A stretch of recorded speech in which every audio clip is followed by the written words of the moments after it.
I love living. I think that's infectious. It's something that you can't fake. Greatness is not this wonderful, esoteric, elusive, God-like feature that only the special among us will ever taste.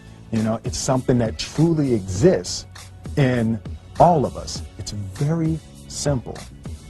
This is what I believe, and I'm willing to die for it. Yeah. Period.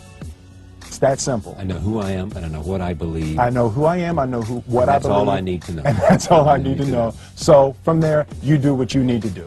Yeah. You know, and I think what happens is we make the situation more complex than it has to be. Because we're looking for complexity. There's got to be something complex to understand. It can't be that easy. You know? We didn't grow up with the sense that where we were was where we were going to be. You know, we grew up with the sense that where we were almost didn't matter because we were becoming right. Something greater.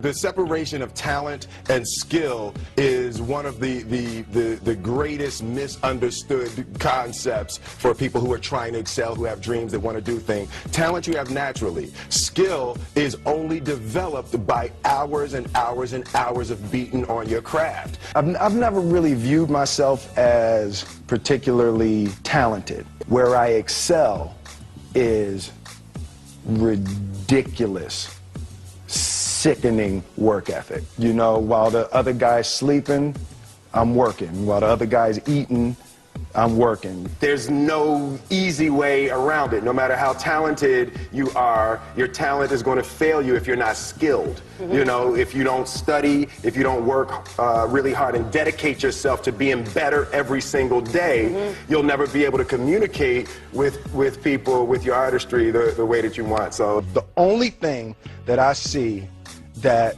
is distinctly different about me is I'm not afraid to die on a treadmill.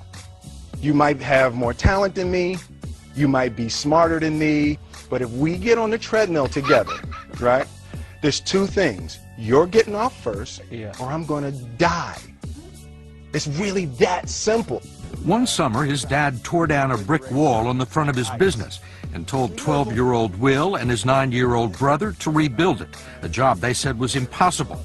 It took them 1.5 years, but they did it. And he said, now don't you ever tell me it's something that you can't do.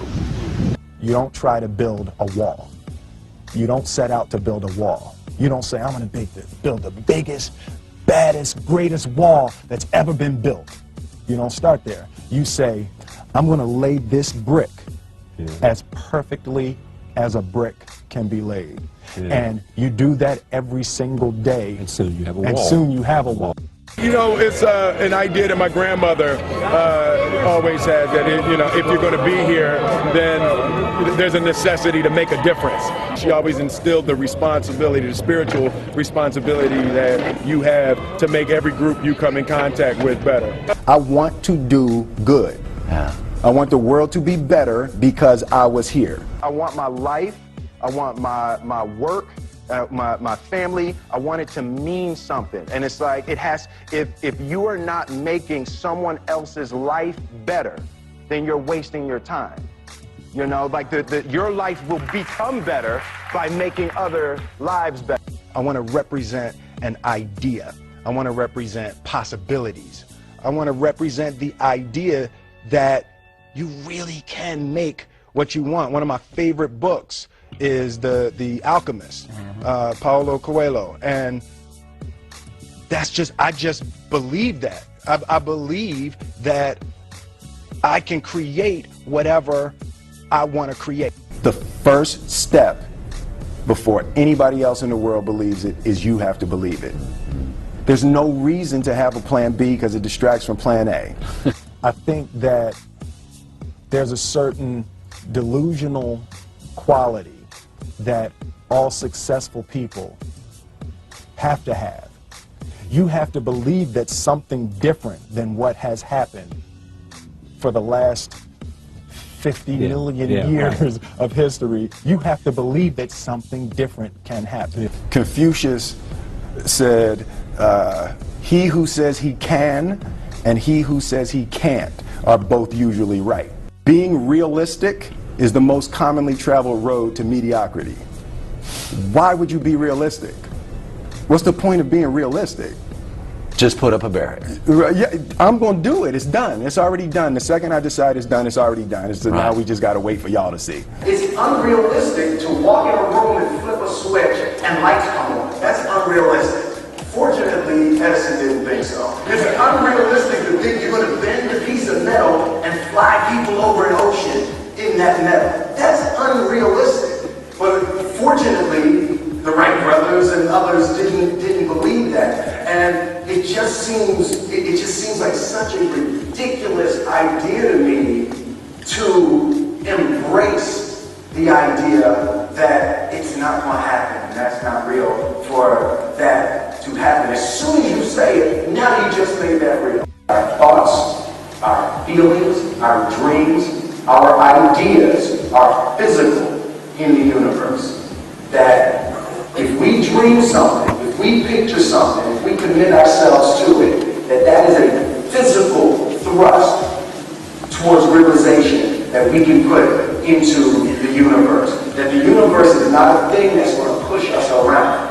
That the world and people and situations are not something that are going to push us around. That we are going to bend the universe and command and demand that the universe become what we want it to be. I study the patterns of the universe. There's a redemptive power that making a choice has, you know, rather than feeling like you're at effect to all the things that are happening.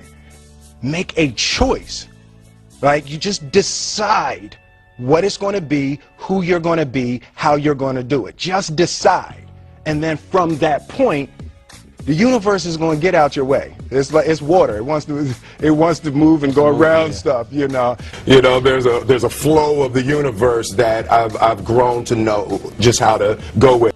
I realize that to have the level of success that I want to have, it's difficult to spread it out and do multiple things. It takes such a desperate, obsessive focus. You really got to focus with all of your fiber and all of your heart and all of your creativity.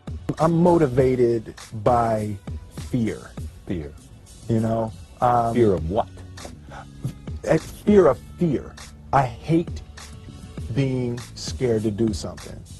And I think what developed in my early days was the attitude that I started attacking things that I was scared of. It was Franklin Roosevelt said the only fear you have to fear is fear itself. Absolutely. Remember that? Absolutely. You can't be scared to die for the truth.